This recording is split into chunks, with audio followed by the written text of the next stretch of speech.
De todas as espécies que já habitaram a Terra, cerca de 99% já não existem mais. A imensa maioria desapareceu em eventos devastadores, conhecidos como extinções em massa. Desde que a vida surgiu em nosso planeta, pelo menos 5 grandes catástrofes já varreram praticamente toda forma de vida conhecida. Algumas aconteceram lentamente, ao longo de milhares de anos. Outras, de forma súbita, como um piscar de olhos na escala do tempo geológico. Hoje, muitos cientistas acreditam que estamos à beira da 6ª grande extinção, e alguns defendem que ela já começou. Mas a pergunta que ecoa é inevitável: será que existe algo que podemos fazer para impedir? Ou será que o destino da humanidade já está traçado e o que nos resta é esperar pelo próximo grande colapso?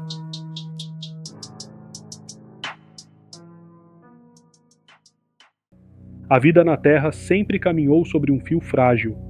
5 vezes, esse fio foi cortado de maneira tão violenta que quase todo o planeta se tornou irreconhecível. A primeira grande extinção aconteceu há cerca de 450 milhões de anos, durante a Era Ordoviciana. Os mares, que eram o berço da vida, congelaram em vastas camadas de gelo. Oceanos inteiros baixaram de nível, milhares de espécies marinhas desapareceram e a Terra quase voltou ao silêncio absoluto. Milhões de anos depois, outra tragédia marcou o período devoniano. Florestas inteiras entraram em colapso. O oxigênio caiu drasticamente e cerca de 75% da vida foi eliminada. Mas nada se compara ao que ocorreu há 252 milhões de anos, no chamado Grande Morticínio. Imagine 96% de toda a vida na Terra sendo extinta em poucas gerações. Vulcões em erupção liberaram gases venenosos, oceanos ficaram sem oxigênio e até os insetos, os seres mais resistentes da natureza, foram quase apagados do mapa. Depois vieram novas ondas de destruição. Há 201 milhões de anos, outra extinção abriu caminho para a ascensão dos dinossauros. Mas o seu reinado também teve fim. 66 milhões de anos atrás, um asteroide colossal atingiu a península de Yucatán, no México, provocando incêndios globais, escuridão prolongada e a queda definitiva dos gigantes da Terra.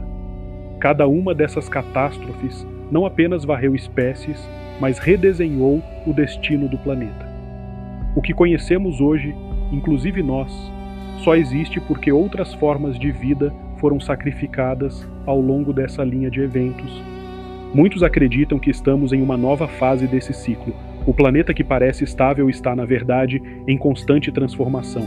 Sob nossos pés, o núcleo da Terra, uma esfera de ferro sólido do tamanho de Marte, envolvida por um oceano de metal líquido, gira como um motor colossal.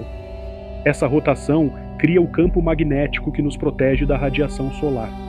Mas estudos recentes sugerem que o núcleo pode estar desacelerando, ou até mudando de direção.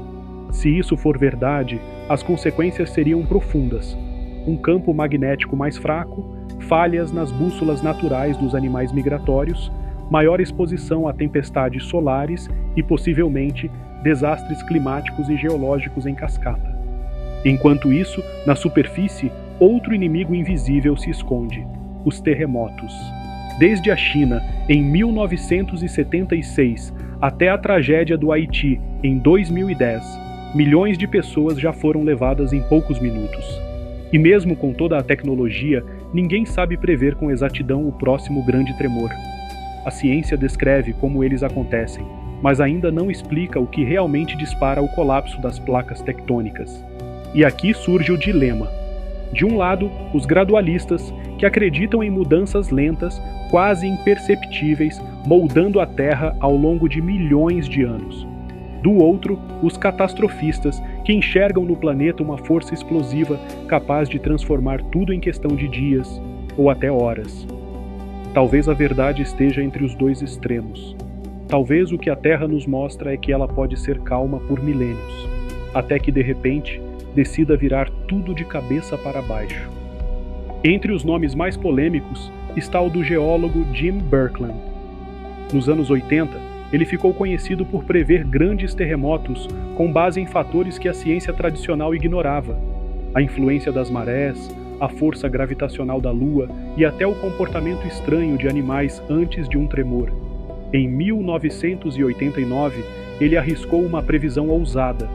Um grande terremoto atingiria a Califórnia em outubro daquele ano. Poucos dias depois, o solo realmente tremeu durante a chamada World Series Quake. Mesmo acertando em cheio, Birkeland foi silenciado.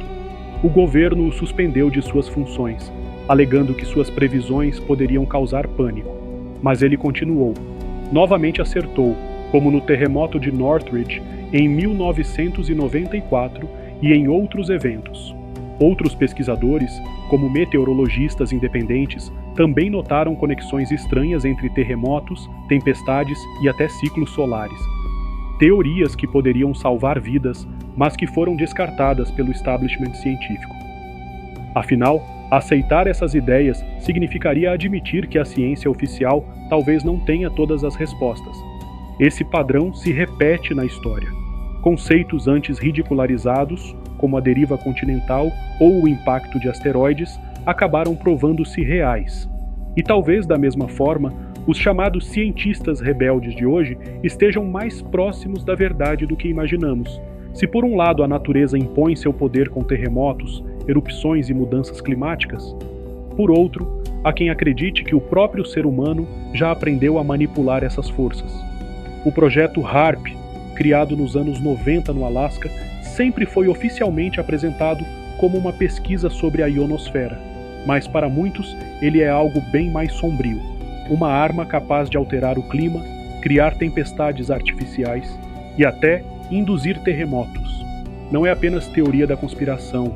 Há registros de intensa atividade do HAARP pouco antes de furacões mudarem de comportamento de forma inesperada e até antes de ciclones devastadores na Ásia.